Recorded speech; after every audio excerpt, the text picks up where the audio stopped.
Hello and welcome to 1 minute and 43 seconds, a true Unsolved Mysteries podcast. If you're a listener of the show, you probably realize that I'm interrupting our regular cadence of episodes with this. But I felt it was important to discuss this sooner rather than later, since it's such a recent case, and there could be an update at any minute. And for the families of the victims we're going to talk about today, I hope that update comes soon and in the form of justice. Today's case brings us to the small college town of Moscow, Idaho. Moscow is on the northwest part of Idaho, on the Washington border. The University of Idaho, southwest corner of the city. Until recently, the relatively relaxed and quiet town of Moscow hadn't seen a murder since 2015. But all that changed 3 weeks ago, when someone made their way inside an off-campus house and brutally murdered 4 University of Idaho students. They had their entire lives ahead of them, and while their families should be planning for holiday celebrations, they're now left desperate for answers as to who could have done this and why. Also left grappling with the absolute shock of what happened are the residents of Moscow. At just over 25,000, half of them students at the University of Idaho, Moscow was once a place where people sometimes didn't even bother to lock their doors. Now, people don't even go out after dark. Some classes are canceled, and the university, to accommodate a student body, still reeling from this unspeakable tragedy. So before we dive into what happened here, we need to talk about the 4 victims. First, we have 21-year-old Kaylee Goncalves, who was a member of the Alpha Phi sorority. Tragically, she was set to graduate this winter and already had a job lined up in Austin, Texas. Kaylee was one of 5 siblings. Next, we have 21-year-old Madison Mogen, who was the best friend of Kaylee. And when I look at photos of the two of them together, I have to say they look like sisters. The two did, after all, grow up together. Maddie, as she was known, was a marketing major and belonged to Pi Beta Phi. She loved country music, and she had a boyfriend of a year by the name of Jake. Our third victim is 20-year-old Xana Kernodle. She was a junior at the University of Idaho. Xana and Madison also worked together serving tables at a local spot called Mad Greek Restaurant. And finally, we have 20-year-old Ethan Chapin. Ethan was the boyfriend of Xana Kernodle, and the two had been together for about a year. Ethan was a freshman, and he was born a triplet. And all 3 of the siblings attended the University of Idaho. Ethan was also a member of the Sigma Chi fraternity. So just before noon on the morning of Sunday, November 13th, a 911 call came in for a report of an unresponsive person at 1122 King Road, one of the last houses on a dead-end street. This was the house that 5 people shared, a 6th person being on the lease that wasn't present.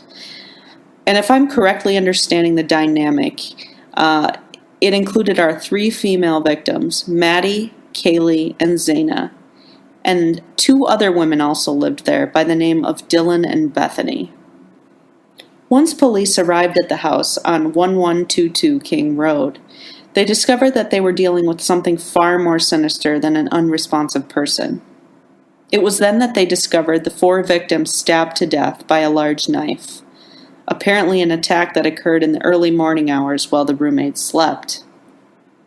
Now, I believe Kaylee and Maddie's bedroom was located on the 3rd floor, while Xana and her boyfriend Ethan were sleeping on the 2nd floor. Chillingly, Bethany and Dylan, who were on the 1st floor, were unharmed and were not alerted to anything amiss as they slept. Can you imagine anything more traumatizing? So let's back up a little bit to the day prior and talk about the timeline. November 12th was a Saturday, and each of the roommates were out on the town, although not together. Kaylee and best friend Maddie spent the evening at a local sports bar by the name of Corner Club in downtown Moscow.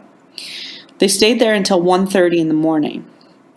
At 1:40 a.m., they were seen on video ordering food from a local food truck, and this surveillance has been making its way around the news.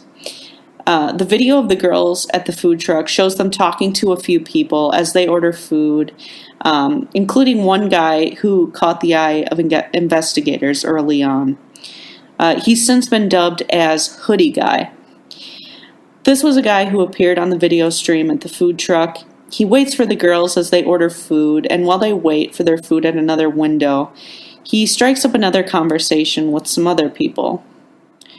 When the girls get their food, they leave and walk out of the camera's view. Meanwhile, Hoodie Guy was talking to someone who pointed out that the girls that he arrived with were leaving. Hoodie Guy is seen kind of raising his hands in a confused manner, like, "Hey, you're leaving?" He's then seen walking off camera, but in a different direction than the girls. And this was seen as suspicious, and it's been the source of a lot of speculation amongst people that are discussing this case. And most recently, the audio has been released from this live stream, and it's alleged that one of the girls, I believe Maddie, is seen swearing at this guy. But it's unclear exactly what the confrontation involved. It's essential to note that this person has been identified and cleared by police. They have said they don't believe he's involved, and I get why people would raise their eyebrow at this guy based on what happened, especially since the audio was released and it seems like the girls were either ditching him or there was some small confrontation. But I tend to trust the investigators in this case. I feel like this was maybe just a guy at the bar who was interested in hanging out, but his plans didn't work out the way he was hoping. After they left the food truck, the girls ordered a car to take them back to their house. They used a private party service, which I'm not sure what that means, but I'm assuming it was Uber or something similar, but I don't know. Their driver that night is not believed to be involved in their murder either. Now we have Ethan and Xana, who are out separately from Maddie and Kaylee. Ethan and Xana's timeline is a little more unclear, and at the time I'm recording this on Tuesday, December 6th, the police have actually come out and said they're looking for people to help them figure out Ethan and Xana's timeline. At first I heard that they were at a party at the Sigma Chi fraternity house from 8 to 9 p.m., which I believe Ethan was a member of. But the information that I saw that was released today states it believes that they were there from 9 to 1:45 in the morning. What we do know for sure is that all the roommates were back at the house on 1122 King Drive by 2 a.m. that morning. And here's something I found interesting. Phone records showed that Kaylee made several calls to her ex-boyfriend, a man by the name of Jack. He's also a student at the University of Idaho. All of these calls went unanswered, and the calls stopped at 2:52 a.m. Oddly enough, phone records show that Maddie had made several calls to Jack as well at the same time that Kaylee was making the calls. Now, when I first heard this, it raised an eyebrow, but Kaylee's family has come out and said this wasn't uncommon behavior for her. When she had a question or just something random she wanted to communicate, it wasn't out of the ordinary for her to continuously call someone until they picked up. It's important to note that the police don't believe that Jack was involved in the killings later that night. Police believe that the murders took place sometime between 3 and 4 a.m. on Sunday, November 13th. As I mentioned before, there were no suspicions raised until just before noon the next day, when the surviving roommates realized something was wrong. As I also mentioned earlier, the original 911 call was for an unresponsive person at the house. Now, it's speculated that perhaps the doors to the victims' bedrooms were locked and that the surviving roommates tried to wake them by knocking, or maybe they've heard a phone ringing or an alarm going off, but no one was silencing it, so it just kept going off. I want to be clear that I haven't seen this information from law enforcement, but this has been a theory that's been put out there. The police also have not released the 911 call and have not said who made the 911 call. Also found at the scene was Kaylee's dog, Murphy. The dog was not in one of the rooms where the attacks occurred, and the police have said they did not recover any evidence on the dog. They also had no indication that the dog entered the crime scene. What wasn't found at the scene was the murder weapon, or any clothes that the killer could have been wearing at the time. One would think in that case that whoever did this would have to have fled the house with a significant amount of blood on them. It would be incredibly difficult not to after violently attacking 4 people. The house that was shared by these victims was said to be a party house, or one that the girls and friends would socialize in frequently. Because of this, people had been in and out of the house. I also read that although the girls had one of those coded locks to get into the house, the code was not currently activated. So people would oftentimes just let themselves in. Now, allegedly, Kaylee and Maddie were sleeping in the same bed on the 3rd floor in Maddie's room. I believe Xana and Ethan were on the 2nd floor. According to a recent report by News Nation, Kaylee's injuries were said to be significantly more brutal than the others.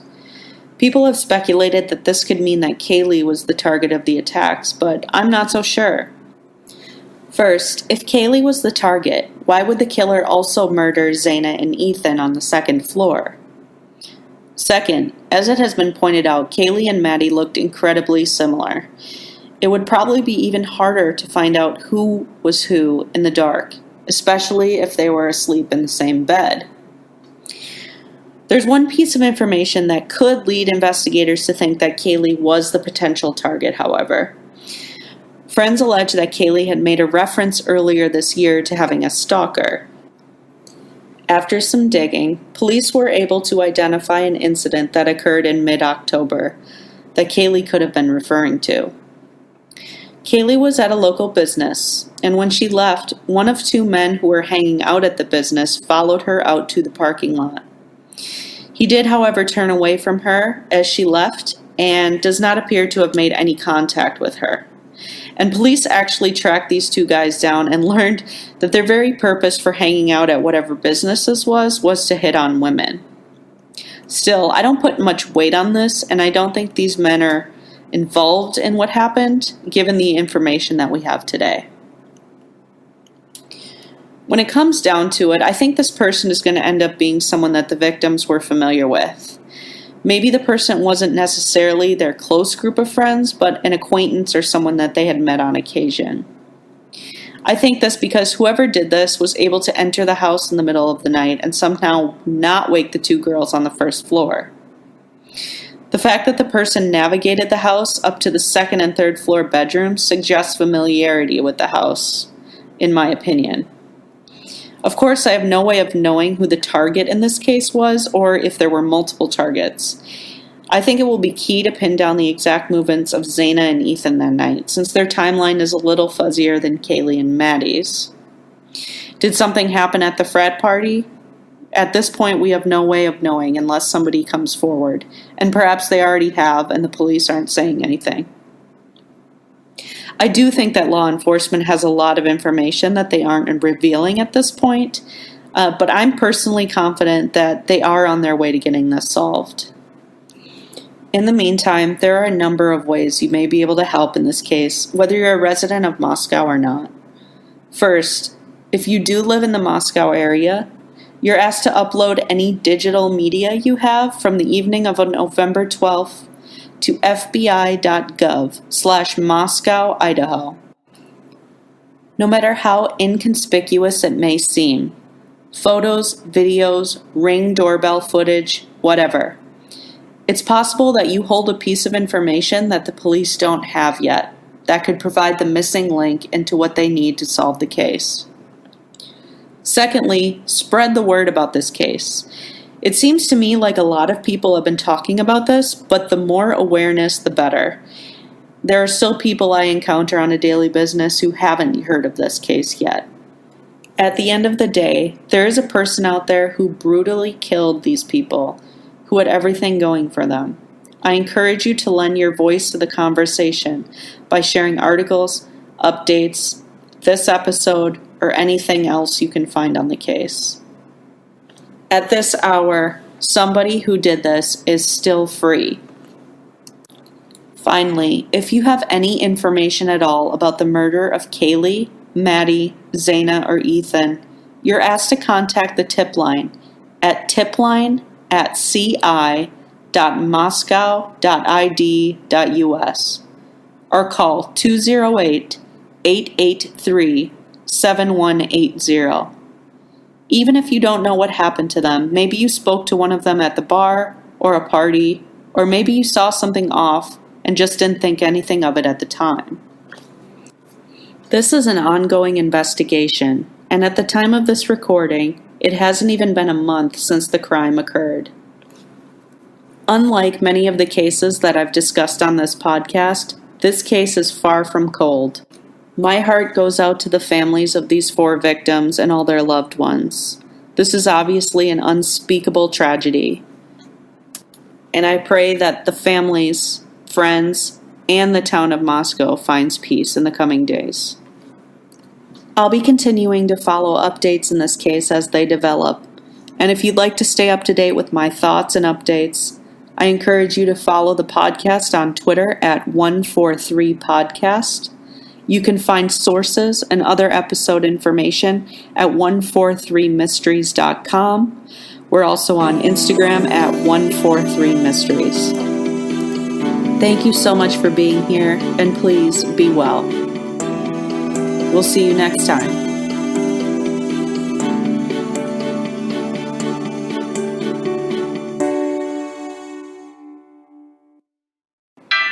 One minute and 43 seconds is dedicated to my number 1 fan.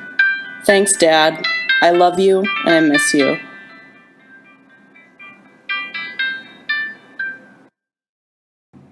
This podcast has been approved by Skipper the Cat. Right, Skippy?